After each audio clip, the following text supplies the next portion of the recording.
পিছনে যে জিনিসটা দেখতেছেন এটা হলো যে ইভি কার চার্জিং স্টেশন। আপনি বলতে পারেন এটা অবাক হওয়ার কি আছে? অবাক হওয়ার বিষয়টা হলো যে আমি এখন একদম প্রত্যন্ত অঞ্চলে আছি, প্রায় চায়নার।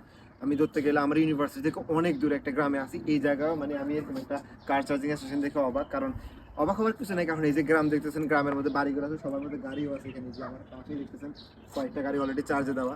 তো চায়না আসলে কতটা ডেভেলপ আপনি যেরকম শহরে গেলেও বুঝবেন, এরকম গ্রামে আসলেও বুঝবেন যে চায়না আসলে প্রত্যেকটা গ্রামগঞ্জ শহর সব কিছুই আপনার ডেভেলপ। আর সব জায়গায় আপনি ইভি বাইক চার্জিং হোক বা কার চার্জিং হোক সব জায়গায় পেয়ে যাবেন। সো এটা আর কি যে আর চায়নাতে তো আপনার যদি রাস্তার মধ্যে আপনি 10টা গাড়ি দেখেন, 10টার মধ্যে 6টা থেকে 7টা দেখবেন যে ইভি চলতেছে। তো ওরা মানে যত দিন যাচ্ছে তত পুরা গাড়ি সিস্টেম বা অটোমোবাইল সিস্টেমটাকে ইভি করার চেষ্টা চলতেছে। সো আমি মনে করি আমাদের দেশেও আসলে যে ইভির প্রচলনটা উচিত, কারণ হলো যে বর্তমান সময় দেখতেছেন আপনি তেল বা পেট্রোলের অনেক সংকট চলতেছে।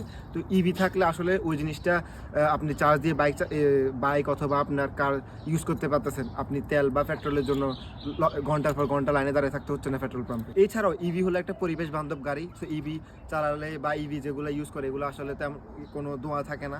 তো এই জন্য আমি মনে করি এটা যদি আমাদের বাংলাদেশেও থাকে, অ্যাভেলেবেল হয়, তাহলে এটা আমাদের দেশের পরিবেশের জন্য বা এনভায়রনমেন্টের জন্য অনেক ভালো।